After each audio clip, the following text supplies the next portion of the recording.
Bonjour à tous, on se retrouve pour une nouvelle vidéo sur la chaîne Texama, cette fois-ci pour parler de la GTX 1650 qui est sortie hier. Vous allez dire, hey, tiens c'est bizarre, elle est sortie, mais il n'y a aucun test qui a été publié, tout ça. Personnellement, j'ai pas pu non plus avoir de carte, donc voilà. Mais de toute façon, même si j'avais pu avoir une carte, ça aurait servi à rien. Pourquoi? Parce que depuis une semaine, il y a des testeurs de cartes graphiques, de matériel informatique et tout ça, qui ont des GTX 1650. C'est juste qu'il leur manque juste un truc légèrement important, c'est tout simplement le pilote de la carte. Le pilote, c'est ce qui permet de faire tourner la carte. C'est le logiciel qui permet d'exploiter cette carte. Et pourquoi ils ne l'avaient pas? Parce que Nvidia est en mode, non, on ne le sort pas. Non, non, non, vous n'aurez pas une version reviewer ou autre chose. Non, vous l'aurez à la sortie officielle, le 23. Et donc, quand une société fait ça, c'est déjà arrivé avec les jeux vidéo, vous avez dû le voir, hein, quand je sais pas moi, un studio de jeux vidéo est en mode on va sortir notre jeu le 23 avril, mais personne ne peut le tester à l'avance. Quand il sort, voilà, ils peuvent le tester à ce moment-là, mais personne ne le teste à l'avance. Quand ça arrive, dans 90% des cas, c'est que le jeu est très mauvais. Donc là, ça c'est assez bien confirmé, c'est exactement la même chose. Du coup, je vais pas vous embêter avec des specs, même si vous regardez vite fait les specs au niveau Codecor, vous pouvez voir qu'il y a déjà un problème sérieux, hein, je veux dire, même si vous connaissez rien, dites-vous que ce chiffre-là que vous voyez là, c'est la puissance brute de la carte graphique, ok? Il y a d'autres chiffres qui sont importants à côté de ça, mais ça reste quand même assez important. Et quand vous regardez 1500, 1400, et puis d'un coup on descend à 890, vous vous dites, ouh là, il y a un petit problème. C'est bizarre quand même. Du coup, qu'est-ce que ça donne niveau véritable performance? Comme j'ai dit, il n'y avait pas de test. Il y a un seul test qui est sorti à l'heure actuelle, peut-être plus depuis la sortie de cette vidéo. Je fais cette vidéo à l'avance, évidemment. C'est celui d'Hardware Unbox. C'est une très bonne chaîne si vous voulez des bonnes reviews de cartes graphiques. Ils parlent anglais, évidemment, ils sont australiens. Mais c'est une très bonne chaîne.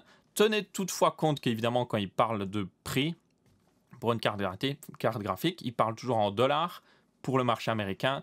En Europe, évidemment, plus problématique, donc ouais.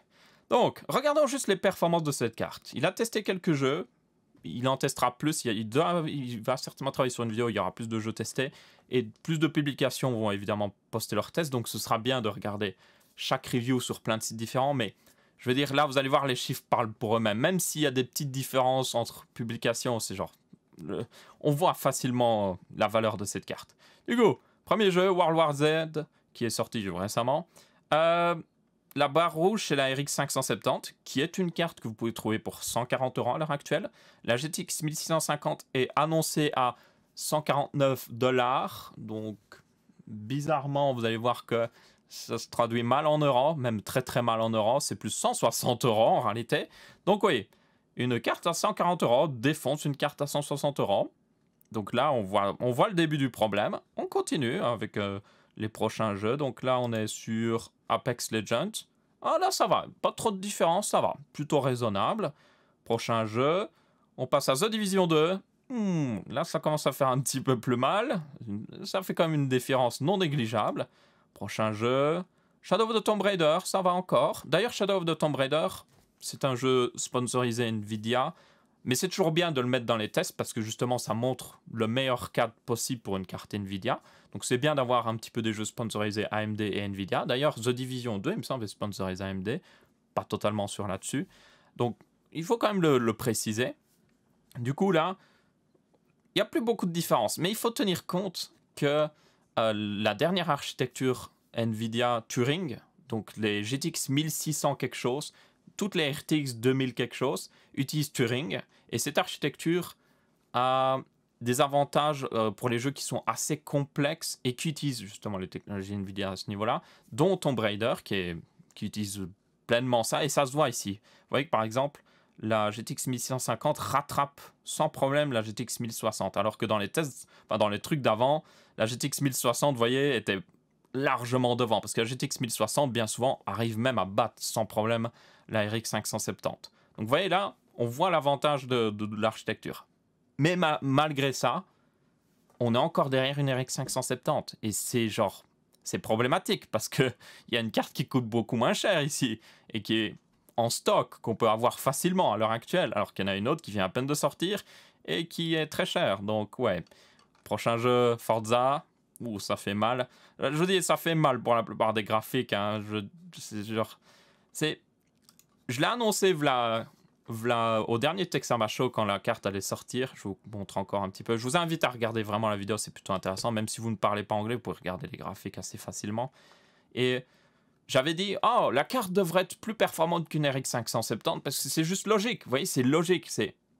Si vous sortez une carte graphique pour 150 €, vous devez faire en sorte que cette carte graphique à 150 € soit plus performante que toutes les cartes graphiques qui existaient avant à 150 €. C'est juste, c'est de la pure logique. Vous n'allez pas sortir un produit qui sert à rien, en fait. Genre, ah oui, tout le monde a des aspirateurs pour nettoyer chez eux, mais regardez, j'ai sorti ce balai en paille. Et il est génial, il coûte le même prix que l'aspirateur. C'est un peu la même chose. C'est assez ridicule, au final. Donc ouais, il y a juste quelques jeux où ça dépasse, Fortnite notamment. Vous avez un résumé plus loin si vous voulez, on va aller voir vers le résumé. Le seul moment où ça dépasse, c'est pour Rainbow Six Siege, où elle est 14% plus performante qu'une RX 570, et Fortnite, où elle est 4% plus performante. Et après ça, plus aucun jeu. Genre vraiment, plus aucun jeu. Apex Legends, 4% dans les dents. Metro, 5. Et puis quand on va vers les autres, Forza, The Division 2, Resident Evil, World War Z, 20 et des pourcents, même 28%, c'est genre, ça fait mal, ça fait vraiment mal. Et au final, le seul truc qui sauve cette carte pour certaines personnes, pas pour tout le monde, c'est sa consommation. Parce que elle est plutôt efficace niveau consommation, elle n'a pas besoin d'alimentation externe, à part sur certains modèles qui requièrent quand même une alimentation encore en plus. Donc elle consomme vraiment pas beaucoup, même par rapport à une GTX 1060, vous voyez que c'est pas mal, c'est même vraiment pas mal. Mais le problème, c'est ça sert à quoi d'avoir une carte qui est très efficace niveau énergétique si elle se fait littéralement défoncer niveau performance et niveau prix? Parce que regardez, je suis sur LDLC, vous pouvez aller voir sur Top Achat, sur n'importe quel autre site. La RX 570, vous pourrez la trouver vers 140 €. D'ailleurs, elle est vraiment pas chère sur LDLC, elle est même moins chère que chez Top Achat. Et c'est même le modèle Gaming X, et en plus c'est un modèle haut de gamme, c'est ça le pire, de chez MSI. Il est à 139 € et 94 centimes, 140 €, on va le dire. Et la première GTX 1650 de Inno3D, un modèle basique, hein, c'est pas un modèle haut de gamme ici, 158,95 €, 159 €, ça fait mal. Et en plus, elle n'est même pas en stock, c'est ça le pire là derrière. Et vous regardez, 160 €, 169 €, 179 €, attendez, c'est pas fini, 189 €, et désolé Asus de vous prendre comme exemple, mais 200 €! 200 € pour une carte qui n'arrive pas à battre une carte à 140 €. Ça fait de la peine. Et le pire, c'est qu'à 200 €, vous pouvez trouver des GTX 1060. Donc même l'excuse de vous dire « Ouais, mais elle consomme moins qu'une RX 570 », alors que la différence, oui, il y a une grosse différence, mais c'est pas non plus une différence qui fait le monde. Ben, même si vous utilisez cette logique-là, mais prenez une GTX 1060, regardez la GTX 1060, ok, elle consomme un peu plus, mais ça va encore. Et elle est plus performante même que la RX 570. Et elle coûte 180, 190 € sans problème sur Internet, si vous les trouvez sur les sites les moins chers. Donc ouais, c'est abusé, c'est vraiment abusé. Du coup, cette carte, et voilà. Alors, je tiens à faire des précisions. La faute est clairement sur Nvidia ici. C'est Nvidia qui ont mal designé cette carte. Enfin, je sais pas en fait ce qu'ils ont pensé quand ils l'ont designé. Surtout en fait, je comprends pas. Ils se sont dit, tiens, on va faire une nouvelle carte graphique, on va lui faire autant de coups d'accord et tout ça. Je sais pas ce qu'ils espéraient derrière. Donc c'est pas la faute des marques MSI, Saphir. Bon, Saphir n'en sort pas. C'est pas la faute d'Asus, c'est pas la faute de EVGA, de Gigabyte, Zotac. C'est pas de leur faute pour les performances. Eux, ils pouvaient rien faire. Même s'ils font une version overclockée, ils peuvent pas rattraper un problème juste physique, vous voyez. Donc, c'est pas de leur faute même du tout. Et c'est pas de leur faute non plus pour les drivers qui n'étaient pas sortis à la sortie. Eux, c'est pas eux qui font les pilotes des cartes graphiques. Eux, tout ce qu'ils font, c'est qu'ils prennent le GPU, ce qui fait vraiment tous les calculs, le mettent sur une carte, et puis ben, ils peuvent apporter un petit peu leur plus, un meilleur refroidissement plus silencieux, des lumières RGB, une meilleure carte mieux designée, mais le GPU reste le même. C'est juste que la carte en elle-même est mieux designée, peut-être parce que bah, elle peut mieux s'overclocker ou juste elle est plus efficace ou elle durera plus longtemps sur la durée. Voilà, c'est ce qu'ils peuvent faire eux. Mais c'est pas eux qui peuvent vraiment dire ok, la GTX 1650 là, elle va avoir autant de puissance ou autre chose. Donc ouais, je le dis clairement, c'est pas de leur faute et je les plains vraiment parce que si vous êtes en mode, si vous êtes le responsable marketing d'une de ces marques là, vous êtes en mode ok, je dois faire de la pub pour une carte qui est useless. C'est parce que c'est vraiment ça. Donc ouais. Cas d'utilisation, qui devra acheter cette carte? Selon moi, personne. Mais il y a quand même quelques petits cas. Si vous êtes en mode, il me faut une carte qui consomme vraiment pas beaucoup, mais qui a des performances respectables plutôt, ça marche mieux quand je parle normalement, vous pouvez la prendre, ok? Mais c'est très spécifique. C'est les gens qui ont besoin vraiment d'un truc qui consomme vraiment pas beaucoup, qui ont peut-être besoin d'une carte graphique qui se débrouille. Vous voyez, pas une carte graphique vraiment pour jouer sérieusement, mais juste une carte qui se débrouille pour mettre dans leur PC de TV, parce qu'il y a des gens qui mettent des PC à côté de leur TV. Ils veulent un truc silencieux, qui consomme presque rien. Ok, prenez-en une, là ça vaut la peine. Sinon, bah, y a personne d'autre, je vais être très honnête. Si vous voulez vraiment des performances, prenez soit une RX 570, c'est la moins chère qui existe. Prenez une 1060, une GTX 1060 6 Go, pas la 3 Go, la 6 Go. Si vous la trouvez vraiment pas chère, je dirais maximum 190 €, parce qu'au-dessus, ça commence à devenir trop proche de la prochaine recommandation qui serait la GTX 1660, qui est excellente, vraiment excellente. Elle est un peu plus chère, mais ça vaut la peine de la payer selon moi. Et juste voilà, prenez une de ces 3 cartes. Personnellement, je mettrai des liens affiliés vers différentes cartes que je trouve vraiment pas mal. C'est des liens LDLC, mais évidemment, vous achetez sur le site que vous voulez, ou vous n'achetez pas, enfin, vous faites ce que vous voulez, hein, vous êtes des grands garçons et des grandes filles. Donc, je vous mettrai des liens affiliés si vous voulez soutenir la chaîne, vers selon moi, des modèles ou des cartes qui valent vraiment la peine. Mais sinon, oui, n'achetez vraiment pas cette 1650. Il faut toutefois préciser un truc, et c'est là que ça devient encore plus bizarre. Il y a aussi, du coup, les 1660, enfin les 1600 et des qui sont sortis pour mobile. Donc, vous avez la 1650 mobile et la 1660 Ti mobile qui sont sortis. Donc, oui, la seule différence, c'est que c'est juste écrit mobile derrière. Et la 1650 mobile a plus de coups d'accord. Et là, vous êtes en mode what? What the fuck? Juste pour ceux qui ne savent pas ce que c'est les coups d'accord ou autre chose. Imaginez que... il me faut un parfait exemple pour ça. Ok, je pense que tout le monde sait ce que c'est les processeurs 4 cœurs ou les processeurs 6 cœurs. Vous savez qu'avoir plus de cœurs, c'est mieux. Ok, ça, c'est simple à comprendre. Donc, imaginez que sur un ordinateur fixe, vous aviez un processeur 4 cœurs. Mais sur l'ordinateur portable, le même nom de processeur, c'est exactement le même processeur selon la marque, et bien là, il a 6 cœurs. Là, vous êtes en mode, what? Mais ça n'a aucun sens. Genre, dans l'ordinateur portable, là où il y a moins de place, là, il y a moins de possibilités de mettre quelque chose de plus puissant, ils ont mis un truc techniquement plus puissant, ou qui a des meilleurs specs, en tout cas. Et du coup, vous êtes en mode, mais, what the... Ok, bref, c'est vraiment bizarre. La justification, moi, que je peux comprendre, c'est qu'en mettant plus de coups d'accord, et avec une fréquence diminuée, parce que c'est un ordinateur portable, il faut éviter de consommer trop d'électricité.